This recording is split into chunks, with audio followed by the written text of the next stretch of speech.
This is 37th Street Radio and TV, and of course, we are out here hooking you up with the best of the best when it comes to guests. And today we have another special guest. So, guest, please introduce yourself. My name is Lynn Kyalo. Professionally, I am a journalist, and passionately, I am a makeup artist.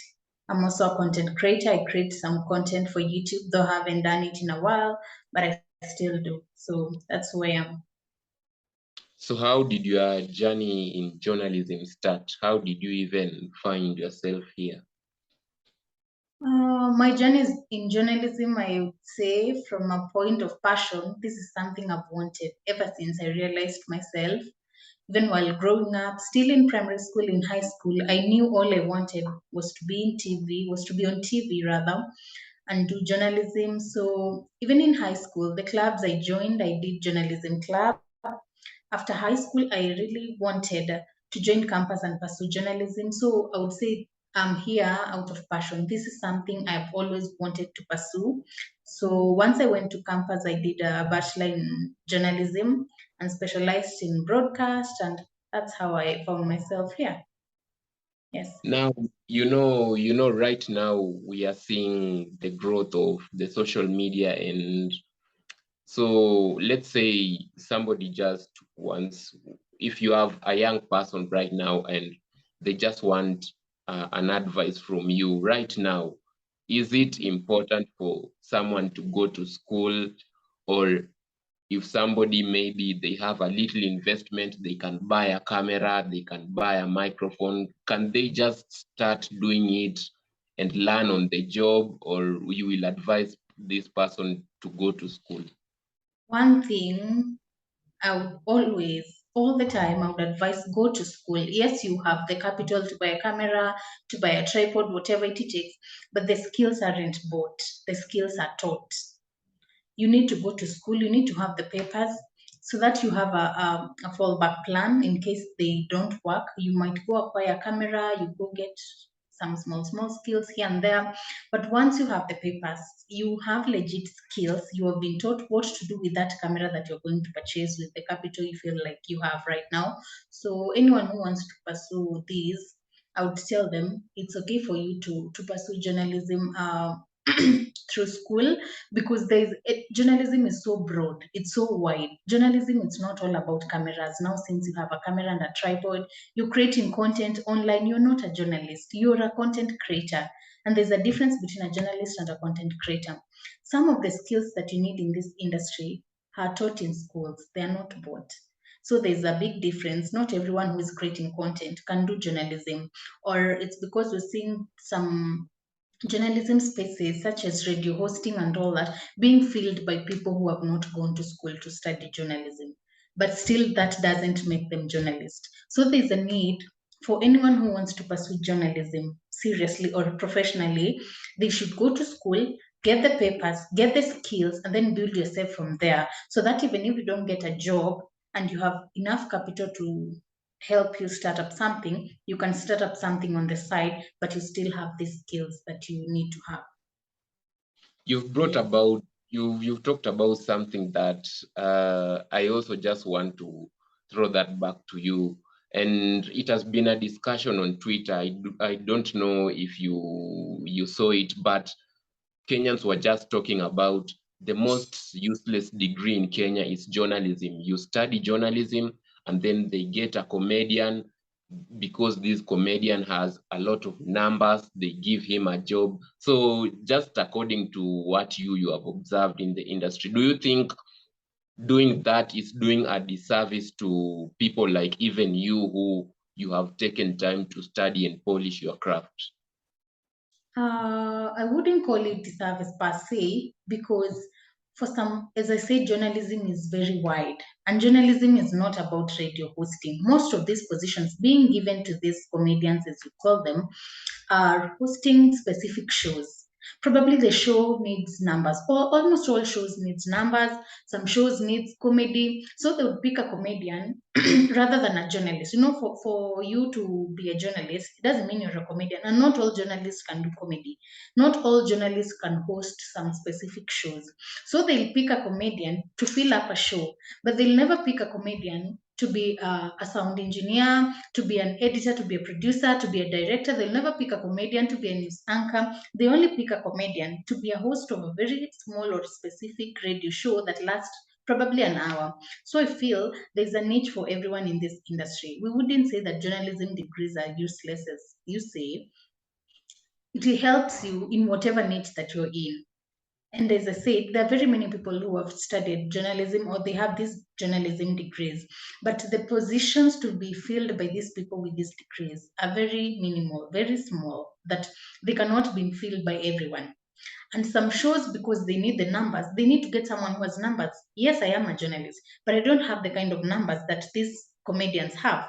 And you have a show, you as the employer, you have a show that needs comedy and getting people to get a specific product or a specific service. So you need someone who can get the numbers out there. Now, where the difference between the comedians and the journalists coming? For the journalist, he brings in the numbers. For the comedian, sorry, he comes with the numbers, but for the journalist, he brings the skills to the show. There's a director behind that show, there's a producer behind that show, and all those people have gone through the journalism skills school. They have been to school to study that. So the comedian only plays a very minimal role, which I would say it's kind of unfair at some time, because we feel if you've studied 4 years in campus to get a degree in journalism, you deserve that position. But I would say don't be discouraged just because you're seeing 2, 3 comedians occupying a certain position in a radio station. Now you're discouraged, you feel like this is not important. There's always a niche for everyone, and there's always space for everyone. So it's important. I would stay and I would still insist it's important for you to have that paper, the degree. What's the first opportunity that you got after school as a journalist? After school, the first opportunity I got as a journalist, I did my internship at an upcoming online TV channel called Uzalendo News, and then I joined KBC. Yes, That's and I felt that, that was a very good opportunity for me, still fresh from school, to still do something related to what I had done in school. so you being at KBC, of course, I know you have met some very veteran journalists. So when you Um, just look at maybe how they operate, and now you a young person, you look at how maybe you operate. Do you see a very great significance in the way you guys do your things, or it's just you are just like on the same line? Uh, yeah, there's a significance in how we do our things, but for journalism and every other career, once you're getting into the job, you're getting into this industry called communications. There are always the veteran journalists, the people ahead of you, the experienced people who have been in the game before you, that you'll have to look up to. You'll have to learn so many things from them so that you take a path. If this is what I want to do, I have to look up to so and so. If this is the path I'm taking, I've seen so and so do it better. So I need to do 1, 2 for me to deliver. I need to go through this 1, 2 for me to become the way I want to do or the way I want to do. But it's a learning process, and a long one for that matter. There's this discussion that traditional media is dead because we are now seeing rise of very many podcasts. We are seeing YouTube. Everybody now has access to YouTube. There are people who even post their podcasts on these Apple Podcasts, Google Podcasts, and all these platforms. So you can even see what we are doing right now. So what's your stand on this? Do you think that maybe the traditional media will have to at least change its format in order to compete, or where do you stand on this discussion? Yeah. We are traditional, modern of communicating is growing, it's changing, and for me, I feel it's time now for us to adopt the current or the modern or the digital forms of journalism, of communicating. I think we are now way past newspapers, for example, because print is it's getting outdated and it's part of the traditional media that you're talking about. People are now embracing. See has now here seated doing a Zoom interview.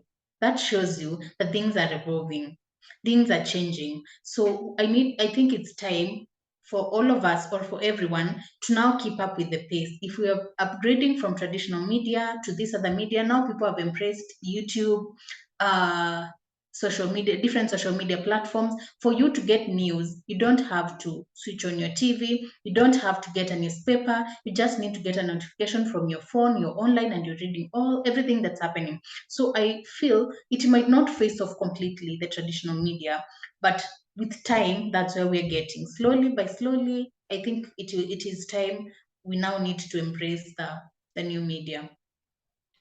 You are Yes. also a makeup artist, so I just want Yes, you I to talk am. how that came about. My journey in makeup, I've not been in the game for that long, but this was out of passion. I didn't study makeup or I didn't go to school for makeup anywhere. I just developed passion since I was in high school, I would say. And after high school, when I went to campus, now I started pursuing it in another way, such that I really wanted to improve my skills, know everything about makeup, know what it pertains, and this and this. So almost when I was almost done with campus, I thought if I can upgrade my skills, and I've heard that people are making money in this industry. People are making money with this skill that I'm joking around with. Why don't I pursue it? Why don't I pursue it in that lane of still making money from this? So I guess that's the point where I now became serious with makeup because it's something I like. I had passion. I would watch YouTube videos for long hours on YouTube learning about makeup. I would look up to influencers who are in the beauty industry, to other content creators and makeup artists that we have. And that's how I got to learn the skills that I have in makeup today. And then now I got the urge to do this now more to make money or to have it as a side hustle. So as much as I had a career or as much as I have a career in journalism, I feel my passion lies in the beauty industry, that is in makeup. So it's something that I want to pursue seriously, and I want to pursue and take it to another level, start up beauty businesses and all that. So yeah, that's how I found myself in the beauty industry. You know, we are coming from a generation whereby, like even our parents, when you look at them, they choose to one thing and they did that one thing for even 20 or 30 years. But now, for this new generation, we are seeing like very multi-talented people, like somebody even doing two or three things. So Yeah. for you, why do you think such things are important? Like for you, you have journalism and then you are a makeup artist on the side. So what do you think is the importance of having other skills despite you even having a job? One, one is always a fallback plan of the other.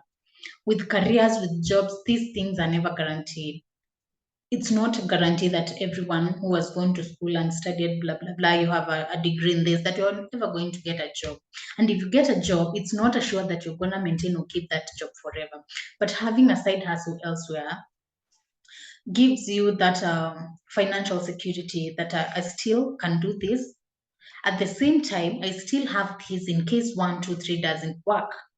But the most important thing is money. We're all out here to make money. We're all out here doing these things to make money. So if you have a skill that can bring you money, why would you not want to pursue it as much as you still have a career? So for me, I felt journalism was, yeah, it's something I like. This is my career, this is what I'm doing professionally, but at the same time I'm getting interest in makeup. Instead of doing this makeup or using all these skills on me, why don't I offer it as a service for me to get more money from it? So I think it's important. If you have a job career wise, there's nothing wrong, or I would even advocate for you to have another side hustle out there. If it's getting you money, why not pursue it? So for me, I would say for financial security, for a job stability, and most of the people who are in careers, they're not there because they want to be in careers. They're just there to make money For me, I wouldn't want to be employed for the rest of my life or even for a long time. No, I would want to be employed for me to build up myself. But when it comes to entrepreneurship, that's something you want to do for a long time. That's something you want to do for life. I would want to be a makeup artist my entire life, but I wouldn't want to be employed in the career sector my entire life. So you build your career, you get your finances, your capital, and then get to entrepreneurship. You have at least one or more sources of income. So I feel that's the main reason as to why I would advise for you to go for more than one job. Yes.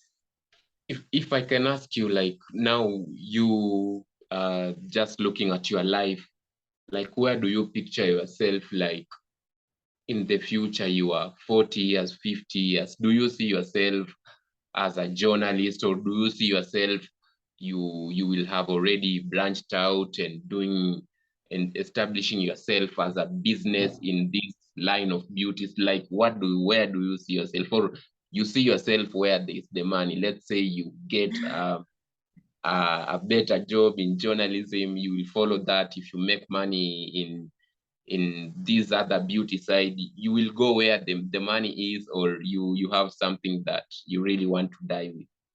Okay, money wise, yes, you go where money is. But I would say for journalism, it's something I would want to practice out of passion just because I like journalism. I want to pursue this career. But for beauty, it's something I would want to pursue for a longer time, for a long period of time. Because for one, it gets you money. So as you're asking me, where do I want to see myself in those years? 40, I want to see myself as a beauty mogul, a very big business lady. I want to come up with different business plans in the beauty industry, set up beauty academies, set up beauty shops, become a great or a big business lady in the beauty industry. That's something I would want to pursue, or rather, it is my plan that I would want to start businesses in the beauty industry, in the beauty line. But money wise, I would choose beauty any day, all the time. The beauty industry has money. If you know what you're doing, if you get the right support, if you get the right capital, the right marketing, it can make you good money. But in journalism, I wouldn't be in journalism for money. Yes, there's money in journalism, but I wouldn't say I want to be there for a long time for money. I would say I want to be there just because I love to. There's nothing wrong with you being a very big business lady, one of the top makeup artists we have in this country, and at the same time, you're still using your skills to be vocal out there. You know, for we members of the fourth estate, it's all about telling stories, making people know what it is that we're doing out there. So money wise, or as you said, we go where the money is, and money is in the beauty industry compared to journalism from where I stand right now. So beauty industry, I would want to pursue that in a very big and massive way. It's something I'm thinking of, I'm planning of doing, or rather, those are the future plans that I'm having. But in journalism, if I get a better opportunity and stay, well and good. If I don't get a better opportunity, it doesn't work, I still keep my skills. They will help me a long way. But I would want to focus more on the beauty industry in the coming years. But as of now, um, I'm in the career settled, trying to build myself. The businesses I'm talking about in the beauty industries are not small businesses that need small money. These are things that need big money. You need to be established. Now that establishment is what I'm getting financially. It's what I'm getting from the career side. You're employed, get your money, build your capital, pole pole, and then from there now you can switch from let me start a business, let me open a beauty academy, let me do this one, two, and then now once your business has grown, it is my choice to choose what I want to do with my career. Would I still want to pursue it? Yes. Would I still want to pursue it? No. But I would want to pursue it not from a money perspective, Betty, because it's getting you money. No, it's just because I want to do it. Probably I want to be on TV. Probably I want to get my point. Yes, so that's what I want to do in the future. All these things are very demanding when we look at on the beauty side, and also we look at journalism. You have to research, you have to tell people facts. You just can't go there and start just running your mouth, and maybe you have never done research about that topic. And also when we look at beauty, it's an industry that things changes, it changes very fast. Maybe there's a new product you need to learn about. So how are you able to balance?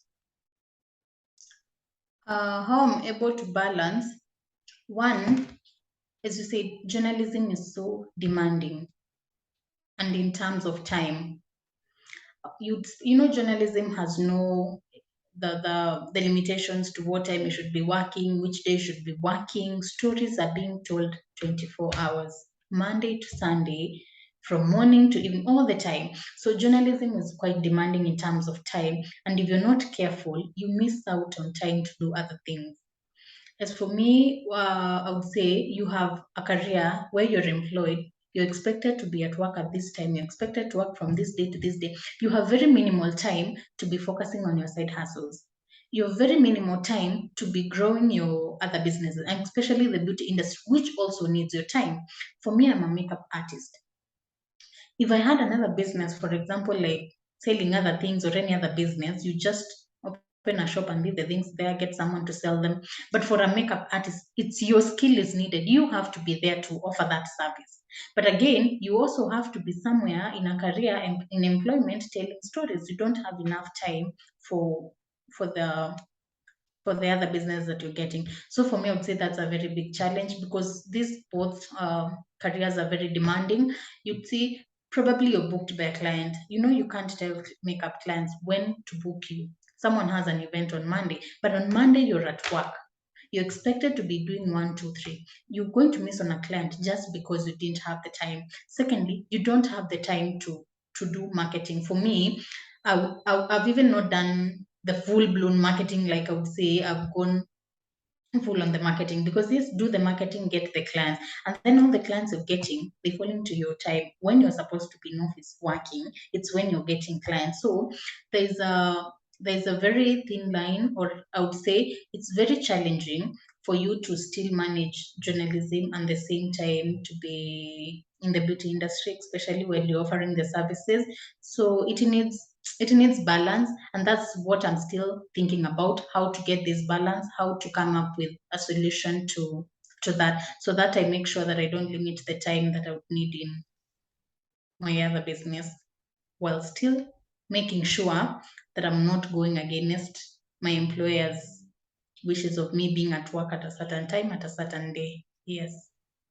I asked you earlier about the traditional and the social media, and I just want you to also clarify on this. Like, according to you, uh, what are your views on?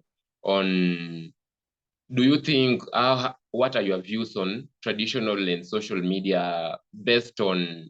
Do you think that maybe the format of giving people information will change? Like we see, there are newspapers right now, they are printed and guys can access it on their phone or on apps. So do you think maybe the format of the traditional media will not necessarily die, but it is the format that will change? And you can just talk about maybe how things will be presented in order to fit the new status quo. I would say we're in the 21st century. Everything is bound to change, and we are moving towards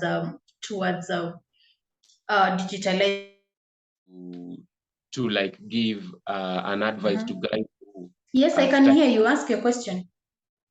Yes, ask I, your question. You're the one who's breaking. To guys I who? just I Hello, just come want up you again. Yeah, I just want you to give an advice to guys who are starting out in the industry. They maybe don't know how to go about things. What you have noted in the industry, you can just give them advice. For the makeup industry, Makeup and journalism too. uh, for the makeup industry, I think for the makeup industry, the number one thing that will drive you, just makeup. Don't get into makeup just because you want. Why do I want to get in the beauty industry? Why do I want to be a makeup artist? Do I have the passion? You might have the money to start up, but your passion isn't there. So it's something that you're not going to give your 100. It's something that you're not going to put extra work on it, because after all, your passion isn't in line with what it is that you're doing.